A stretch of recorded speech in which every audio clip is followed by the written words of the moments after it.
Hi, everybody. I'm Jeff Weiss, co-chair of Steptoe's International Trade Policy Practice and lead of the firm's supply chain team. Welcome to Supply Chain University, where we dive into the legal, policy, and advocacy issues involving supply chains. To find out more, visit our website at steptoe.com. On this episode, we're talking with Jim Newsom, the president and CEO of South Carolina Ports. Jim, it's great to see you again. Thanks so much. We're really excited to have you join us at Supply Chain University. Well, Jeff, thanks for having me today. I really appreciate it.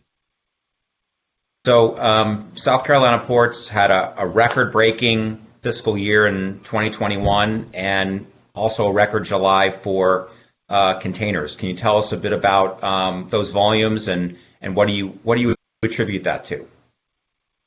Well, as we were entering the pandemic, we really didn't know what to expect, and we had done a very conservative budget for this fiscal year, and we're positively surprised by the high volumes that we've experienced. And I attribute that almost totally to the fact that people bought during the pandemic, and they bought more in e-commerce, they bought more from the major retailers, and we've been a direct beneficiary of that. And I think equally because we have built infrastructure in a timely fashion, we're really able to handle those volumes quite well. And what's your expectation with respect to cargo flow for the remainder of the year? Similar? I mean, all indications are it's going to be strong through most people are saying, if you look at the National Retail Federation, they're saying through Chinese New Year of next year. There's an important benchmark that we monitor. If you look at imports, the U.S. port industry has about 2.5 million TEU of capacity for imports. And when you get above that, there's really pressure in the pipe. So we're bumping up against that right now. And forecasts are for that to be even a little bit stronger in August, September, and October. So we're seeing record volumes. It's going to end at some point, but I think when it ends, it's going to be at a sort of a higher level than it was before. And even when you compare us to 2019, which I think is a more adequate comparison today, given the fact that that was a normal year. If you look at our July volumes, they're still up about 15% over July 2019. Right. In terms of infrastructure, South Carolina Ports opened the UK Leatherman Terminal back in 2009. It's the only container terminal to have opened in the U.S. since 2009. Can you talk a bit about that project and what it means for the Port of Charleston? Well, sure. I mean, ports are a long-term, long-cycle infrastructure business. And we have invested over the last 6 years about $2 billion in infrastructure. And as you rightly say, we built the Hugh Leatherman Terminal, which opened in March of 2021. It's the only new container terminal built in the United States since 2009. And I would venture to say, just given the timing of permitting and things of that nature, it's the only new terminal that will open until, say, before 2030. So we think that gives us a real edge. We've planned our growth quite well, and we have a new terminal that we can leverage for our customer base. So it's a point that shouldn't be lost. We are behind on building new port infrastructure in this country, and I think people are going to see that in the next few years. And are there other infrastructure projects taking place at the South Carolina ports that you could talk about? Yes, certainly. I mean, we are deepening our harbor. We will finish that deepening project in November of 2022. It will make us the deepest harbor on the U.S. East Coast. Because of the big container ships, if you think about it, ports are really sort of scrambling to catch up to handle big container ships. So we had to retrofit our major existing container terminal. We spent about $500 million on that, taller cranes, stronger wharfs.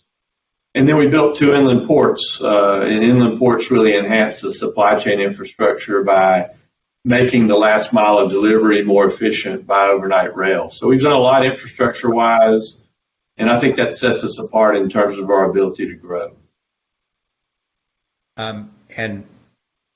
Obviously, there have been a lot of congestion issues for a variety of reasons. Obviously, the pandemic and U.S.-China trade tensions and the Ever Given situation. There have been obviously a series of things. Are the South Carolina ports experiencing congestion?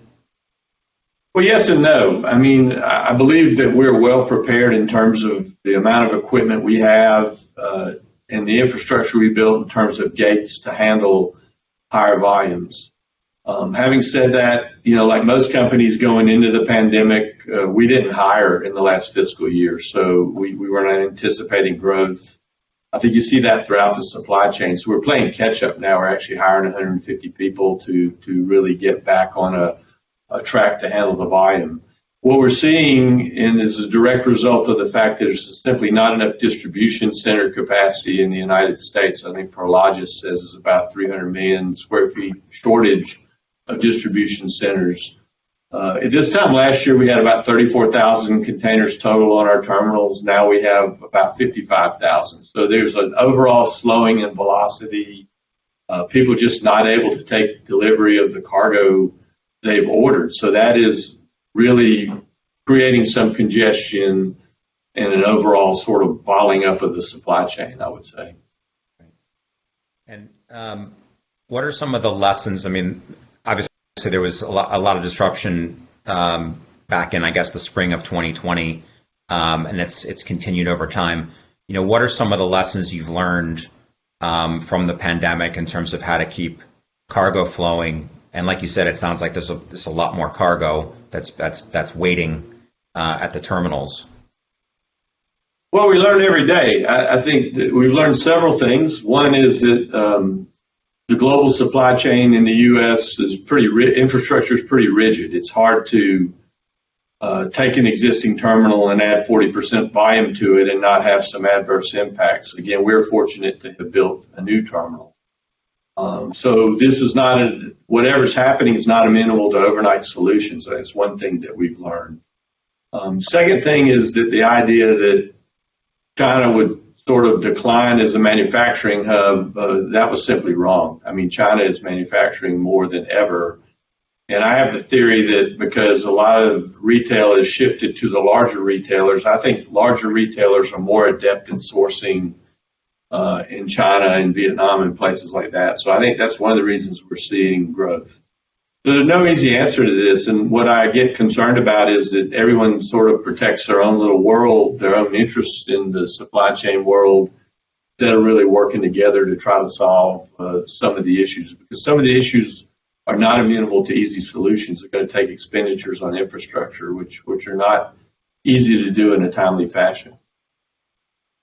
And what types of supply chain disruptions can you foresee coming in the next few years?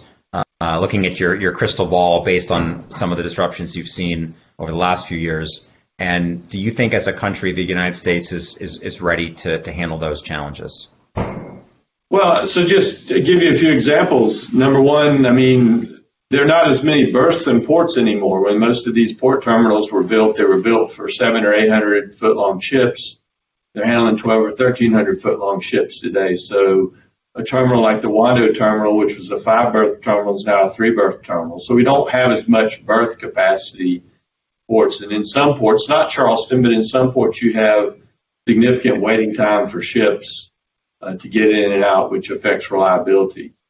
You have a whole issue in terms of trucking capacity in the container industry. And I think we all realize that trucking is not a homogeneous industry. There are different segments of that industry. And certainly container trucking is unique, largely owner-operator based model.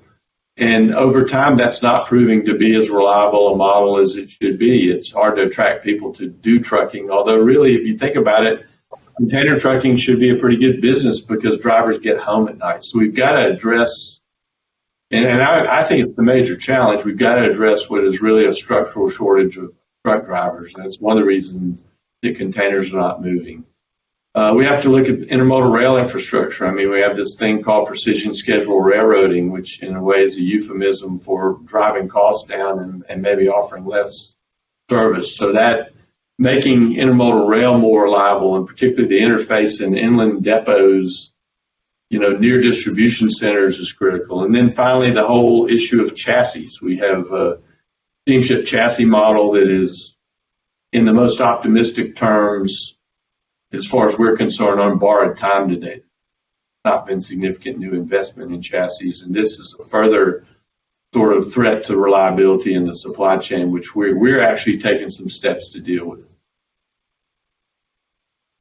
And so I think that's really useful, and I want to kind of pivot now because we've identified a lot of the different challenges, and I want to talk a bit about some of the potential solutions. As you know, there's a lot of activity both in the administration and also in Congress to try to tackle some of these things, and I'd be very interested in getting your take on what's happening. So one of them is the administration issued an executive order on America's supply chains back in February, right? And so there's a whole administration-wide review of different supply chains and industrial bases, and it's really a far cry from a couple years ago when I was working on this for Secretary Pritzker, fighting to get attention at the White House on a lot of these issues. And now they're talking about a whole of government strategy. And one of the things they're looking at is the transportation industrial base and the importance of transportation systems and supporting supply chains and the risks associated with those. And I know, DOT is working on a report that will come out in February. Hopefully they'll be asking for comment from the public on that. What advice would you give the administration as it looks at enhancing the competitiveness of our supply chains, and as you mentioned, you have to look at it from an intermodal perspective since it's all connected. So just curious as to your thoughts on the executive order. Well, Jeff, it's always helpful when the administration puts highlight and focus on an issue. They use the bully pulpit to point out an issue. I think if you remember, the Obama administration was really the first one that, talked about port infrastructure and harbor deepening as part of the overall transportation infrastructure in the country. It was kind of left out before. But I think I would just say that there are limits to what the administration can practically do. I mean, I believe a lot of this discussion, correct me if I'm wrong, was relative to sourcing of PPE and some of the things that we found lacking in the pandemic. But I think the idea that there would be some wholesale shifting and sourcing, back to production in the U.S., I just don't see that happening. We don't have the workforce for it, I don't believe. But so it's nice to highlight it, but it's going to take a lot of work in the private sector, investment-wise, with appropriate incentives from the federal government to create some of this investment. It's a long-term problem. It's not going to be solved overnight, and it's quite complex. And I believe it's going to take people sort of subverting their own individual interests in some cases to the broader interests of the supply chain and say, look, how can we work together to make this better? And typically the best solution is when everyone's not happy, they don't get exactly what they want, but they get something out of it, that's sort of a compromise. So it's going to be a tough issue. I would say don't overpromise things because it's going to be hard to deliver on something. Yeah, and when I was working on it, it was primarily focused on dealing with, short-term disruptions, whether it was, labor issues or the Hanjin shipping bankruptcy, and addressing those. No one at that point was talking about, reshoring or onshoring supply chains and shifting manufacturing. And as you mentioned, it's going to be difficult in many cases. In some cases, it'll make more sense than others. And it's going to differ by product in terms of whether you need to move it all back or should only move some of it back, and whether you can do what they're calling friendshoring, working with trusted trading partners. But if someone would have come to me in 2017 and said, we're looking for $2 billion to reshore this supply chain, that just wasn't on the table. Whereas now that's definitely something that the agencies are thinking about. And you mentioned authority. I think at that time we had mostly convening authority. Now they're talking about creating a new office at Commerce on supply chain resiliency and giving them $50 billion. I can tell you that would actually give them real heft to be able to make changes rather than relying on other agencies that aren't looking at competitiveness maybe as their first order of business. So I mean, it does seem like this is one of those moments where policy really could change in a major way. And as you said, I think they have to be very careful how they do that. And I would say, from putting my USG hat back on, I've seen executive orders come and go, and it's going to be important that they figure out a way to institutionalize this energy that we're now seeing about supply chain over time, so that after these reports come out, that there's still people are in position to carry this forward and implement it over time.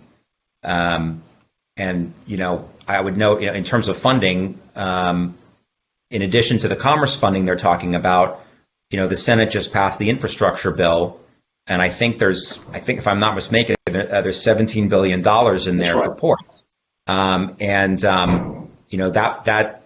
from what I recall, I mean, that's certainly a lot of funding. I don't know that it's everything that the sector's asked for. But do you think that's a good start for ports and related infrastructure? Well, I mean, it is and it isn't. I mean, $17 billion is certainly significant, but a new terminal costs $2 billion, so it doesn't go that far. I would say that I believe the important thing about infrastructure is we've had a lot of discussion about infrastructure packages, shovel-ready infrastructure, again back to the Obama administration and through the Trump administration. And I think the aspirational part of these things is good, but the devil's in the details. In other words, how easy are they to use? Our experience, and we were very grateful, we've gotten some grants for like expanding our inland port, things of that nature. But there are a lot of impediments to using some of this infrastructure money. If you already have a permit, as an example, sometimes they want you to get another permit. Well, no one's going to do that. So I believe it's important to couple to sort of address the process of using the infrastructure money along with the aspiration of having it. I think that's something that people miss. I think overall, back to your initial point, I mean, there's no way to avoid the fact that U.S. and China are the number 1 and 2 economies in the world, and we're going to have to come to grips somehow with China and how we work together. I mean, there's absolutely no way in my mind that sourcing is going to wholesale shift from China because they have the infrastructure to do it. So if I were in the administration, that would be my prime focus today is how do I get to peace with China and all what's going on there, and develop a dialogue and relationship where we can have sort of as normal a business relationship given two dichotomous political systems.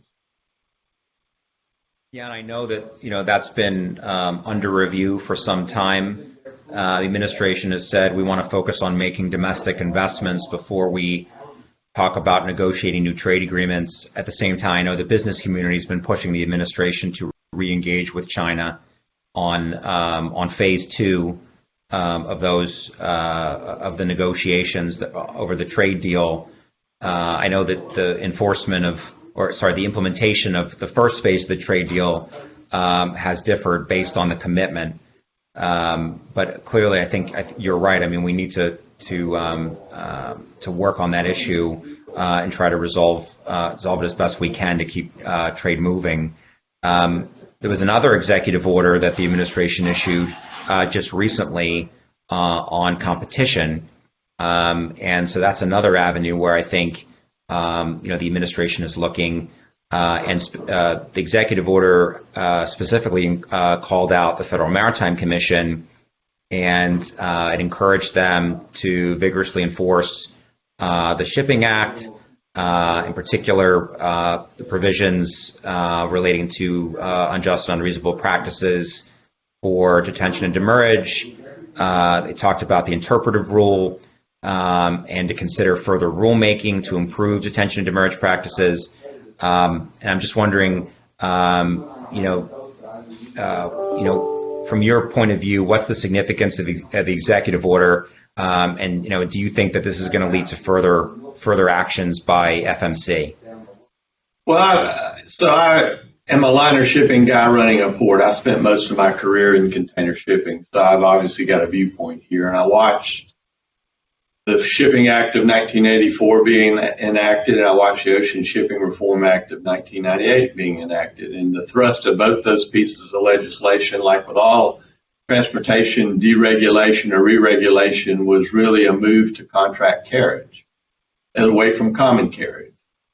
And I interpret this executive order as trying to restore some vestige of common carriage to the ocean carrier industry, and I just don't see that really being as possible. I mean, there are service contracts that govern the relationships between shippers and carriers, and those include demurrage and detention terms, and that gets settled commercially every day. I mean, I dealt with it every day at my ocean carrier time, and I just don't know. And I've said this to the Federal Maritime Commission, I just don't know how you can get in the middle and be a referee of demurrage and detention. I don't think it works. And also have great respect for the exporters in this country, and I know they have certainly felt disadvantaged in terms of getting empty containers and things of that nature. But I mean, I can tell you right now, I have 15,000 empty containers on our terminal here today, so there's no shortage of empty containers right now. And certain commodities like ag products actually have gone up over time. So I guess my concern is that the FMC may be forced into an area that is very difficult for them to deal with given the legislation. I would not support a wholesale re-regulation of the ocean shipping industry. I think it's very dangerous. I think it's got to be recognized as an international business. Certainly European competition law has a view toward it. Chinese competition law has a view toward it. So I fear it's a slippery slope. And I because I think the system that we have today has worked well. I mean, we have a high performing, typically ocean transportation system at normally reasonable rates. Rates have gone up some. They've not gone up. Everybody talks about the spot rates. Contract rates have not gone up that much. So I don't think there's a better system, a more competitive and efficient system than what we've defined today with really 10 carriers. I'd be very careful. It's a long way of saying it. I would be very careful. Most of these demurrage and detention disputes get dealt with on a daily basis commercially. Impending responsibility and trying to say the ocean carriers are responsible for all the demurrage and detention issues. Absolutely not the case. I mean, they can't control a lot of the things that they're being asked to control, basically. So in terms of potential solutions, I know you're a member of the Advisory Committee on Supply Chain Competitiveness on Commerce at the Commerce Department. Just wondering, how have the interactions gone so far with the Secretary, and can you tell us what the committee is considering recommending to the Secretary to address some of the supply chain challenges and opportunities we've discussed? Well, we haven't been able to meet face to face, but I'm initially very encouraged by Secretary Raimondo's approach. She's a business person. Very proactive. Again, I think the main focus of this committee is to highlight the urgency of the supply chain and the various issues in terms of infrastructure investment and things that need to be done to enhance the fluidity of it. So I'm encouraged. It's a great group of people. And there's a lot of work to be done, that can be done. There's just one issue, Jeff, just tangible issue. So it's chassis. So everybody talks about steamship chassis. And there are about 500,000 steamship chassis in the United States, and then most of them are very old because there's been no investment. And there's not enough U.S. domestic production capacity for the chassis, and everybody knows that. But it's impossible to bring chassis in from overseas today from China particularly, without a big tariff. So at some point in time, we have to be honest with each other. If we want more infrastructure and American producers can't provide it, then we have to be willing to get it elsewhere. And I think those are the type of practical solutions that I hope this, highlighting these types of issues that are not really apparent to people and finding solutions for them. I think that's the value of this type of committee. There's no way to improve the global supply chain in the United States without addressing this chassis topic. And we're doing that here. We're going to form our own chassis pool next year. We're buying a bunch of new chassis, investing about $160 million to make that work. And that should make a big contribution to making the truckers' lot and life better. And if we make them more efficient, perhaps more people will drive. So everything's related here. I mean, the supply chain, individual parts of the supply chain can't be seen in isolation. They're all related, and they have to work together. It's a network. Exactly. And so it sounds like, the tariffs are an issue when it comes to chassis. I know, I guess 100% of the containers are made in China, 75% of the chassis. And so it sounds like tariff relief is one possibility. Do you think that it's possible to incentivize domestic production in those goods, or?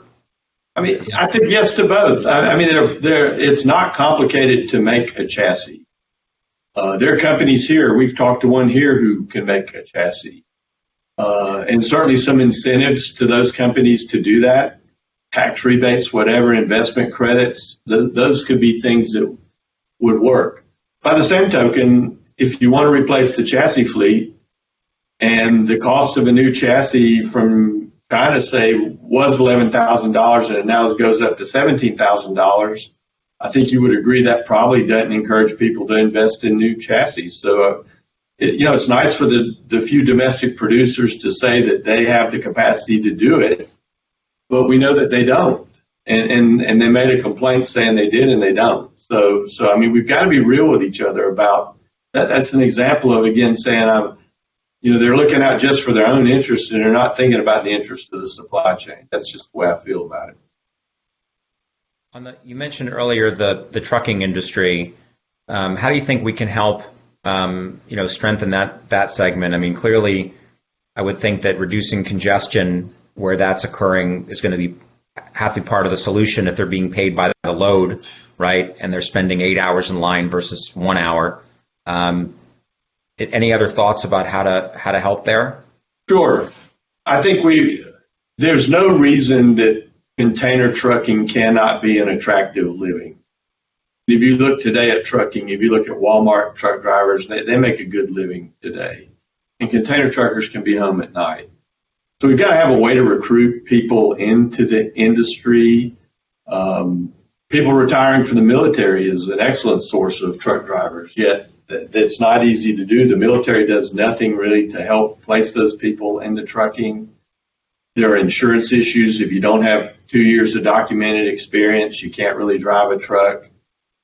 So all these things are solvable. Terminals have got to commit to having good turn times. I mean, a terminal can't say an 8-hour turn time is acceptable. There's no way in the world that a container terminal can justify that and expect truckers to do that job. So we've got to work to make it an attractive industry. I also believe, and people won't like me saying this, I think the owner-operator model is a bit on borrowed time. I just don't think it's a viable model for this industry that's not controllable to the trucking companies. So I believe more dedicated trucking.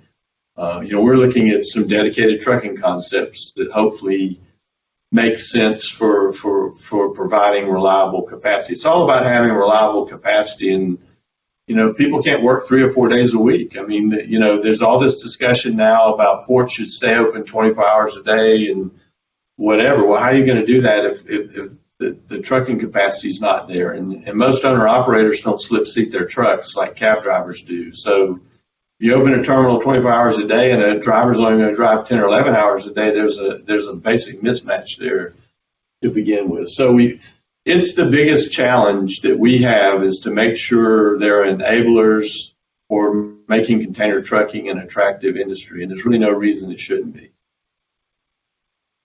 One last one I wanted to touch on was supply chain visibility. You mentioned earlier, obviously the container ships have got a lot bigger, and that increases the stakes, right, in terms of visibility, because you want to be able to pre-position everything for when the ship's coming in, to get it unloaded and loaded again as quickly as possible.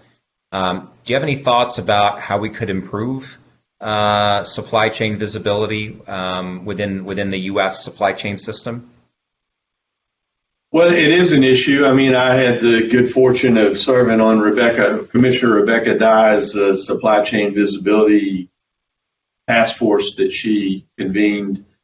And I was amazed at how much manual work goes into creating visibility. Literally people mining sort of different websites and sort of repeating information, and distilling it into an Excel spreadsheet to create some form of visibility, which by the time it was created, it probably was not accurate any longer. Right. So I think a lot of there's a focus on visibility. Unfortunately, a lot of the visibility efforts have too narrow a focus in the supply chain. So if a port is just creating visibility on its own, that doesn't help the customer once it gets off the port. So I do believe that there's significant entrepreneurial opportunity for visibility systems. I mean, you have it in domestic. You have it a lot more advanced in domestic transportation here. So why can the same not apply in international? But it's going to take, clever people who are to create something that doesn't duplicate information. The last thing a shipper needs is to get the same information 5 times from different sources. They need it one time, and they need it distilled in a way where it's accurate and it's timely. So yeah, it's a huge issue, and it's part of why there's congestion. So, believe it or not, people buy stuff and they don't know it's here. I mean, that for me is hard to believe. If I spend $100,000 on something, I would hope that I know the container arrived. But yet we see it over and over. People just don't have insight to that in the way that they should. Yeah, I mean, it seems like, as you said, there are a lot of different solutions, right? There are different port solutions, different terminal solutions, and then, different shipping lines have solutions. There's standards activity in the freight space, trucking space, and the question is, how do we get everybody to work together and come up with a similar system or interoperable systems? I've worked in the standardization world, for a long time, and sometimes folks just aren't ready. They're developing their own proprietary solutions, and they're holding on to those, and they're not quite ready to build a common platform.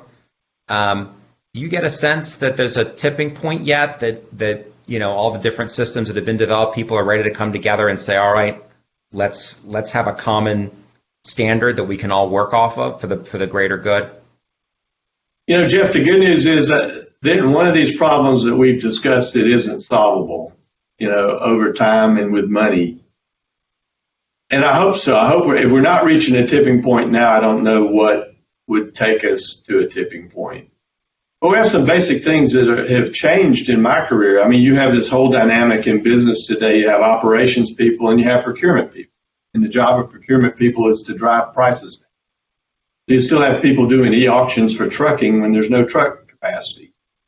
And then they save $5 a container, and the operations people spend millions in demurrage. So, I mean, there's got to be a more strategic look at all this stuff and not a tactical look at stuff. And companies have got to kind of decide what's strategic. Maybe people have to pay more for certain things if they want investment. I mean, that's a novel concept potentially.